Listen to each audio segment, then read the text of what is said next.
Clear cut بغاوت تھی اور یہ بالکل کنڈم کرنے والی حرکت تھی۔ او جی ایچ کیو سے پہنچ گئی، اچھا 5 منٹ بعد او جناب پہنچ گئی۔ مجھے بالکل نہیں یہ لگتا کہ عوام کو اس طرح سے وائلنٹلی پروٹیسٹ کرنا چاہیے تھا۔ حملہ بن جاتا ہے، یہ احتجاج نہیں تھا، ان کو واقعی سزا ملنی چاہیے۔ جو بھی لوگ ہیں یہ اتنا کوآرڈینیٹڈ حملے تھے، اس کو جھٹلا کوئی نہیں سکتا۔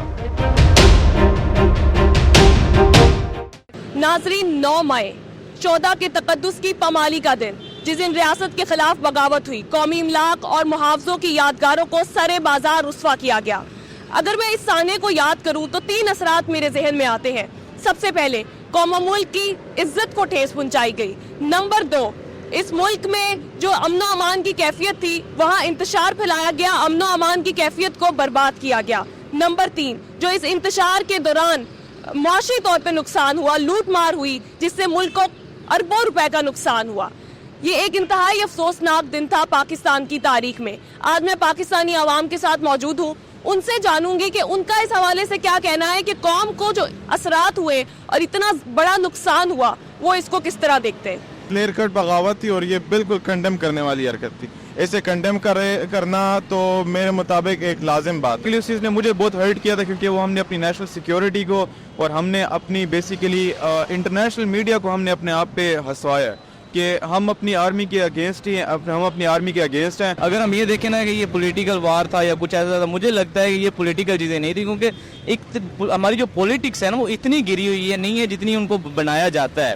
اس کے اندر کہہ سکتے ہیں کہ کوئی ایک جو کالا سانپ ہوتا ہے نا وہ پوری جو اس کی بیل ہوتی ہے نا اس کو چینج کر دیتا ہے۔ مجھے بالکل ہی اچھا محسوس نہیں ہوا، کیونکہ میں بھی اس ملک کی ایک سٹیزن ہوں، رسپیکٹیبل سٹیزن ہوں، اور مجھے بالکل نہیں یہ لگتا کہ عوام کو اس طرح سے وائلنٹلی پروٹیسٹ کرنا چاہیے تھا، کیونکہ آگے ہی ملک میں انتشار بہت زیادہ ہے، پولیٹیکل پولرائزیشن بہت زیادہ ہے، تو اور اس کے اوپر سے جب انٹرنلی ڈی اسٹیبلائز ہو جائے گی کنٹری، جب انٹرنل تھریٹس اتنے زیادہ آئیں گے تو ملک کہیں پروگریس نہیں کرے گا بلکہ پیچھے آئے گا۔ حملہ بن گیا تھا، یہ احتجاج نہیں تھا۔ احتجاج ہوتا ہے کہ آپ اپنا پوائنٹ آف ویو بتائیں ان اے پیسفل وے، ٹھیک ہے، لیکن وہ جو چیز تھی وہ ایک حملے کے اندر آتی ہے، کیونکہ آپ نے جو حکومتی تنصیبات ہیں ان کے اوپر حملہ کیا، آپ نے یادگار شہداء کی یادگاروں پہ حملہ کیا، ٹھیک ہے، اور وہ ایک پبلک پراپرٹی ہے، وہ کوئی کسی کی پرائیویٹ پراپرٹی نہیں کہ آپ اس کے اوپر حملہ کریں، آپ کسی بندے کے ساتھ پرسنل ہونے کی ضرورت نہیں ہے آپ کو اس کے اندر۔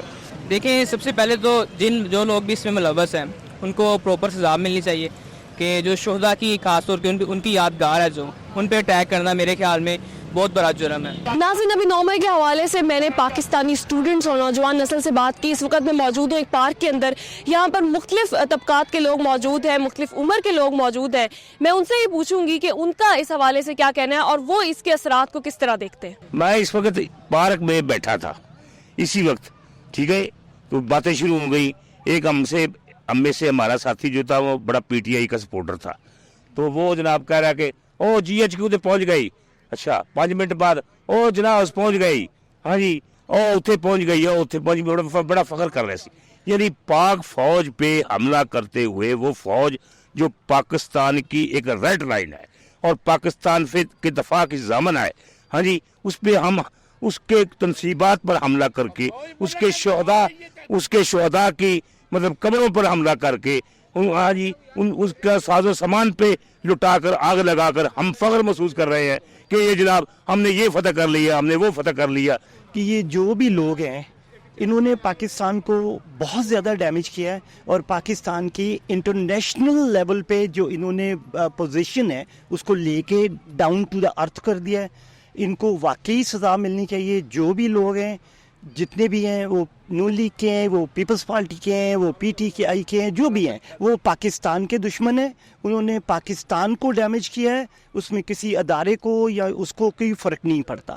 ہمارے کچھ دوست بڑے پرجوش تھے جی، کور کمانڈر ہاؤس پہنچ گیا، وہ ہو سکتا ہے زیادتی ہوئی ہو پی ٹی آئی، لیکن یہ کوئی وجہ نہیں ہو سکتی کہ آپ اپنے 100 سے زیادہ انسٹالیشن پہ آرمی کی اس پہ حملہ کریں۔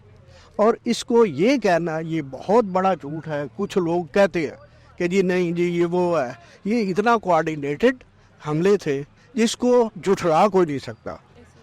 اب آپ اگر اس میں بی لاگ کر کے اور یہ کر کے کریں، میں I am very very much clear کہ یہ جو ہے نا، یہ جتنے بھی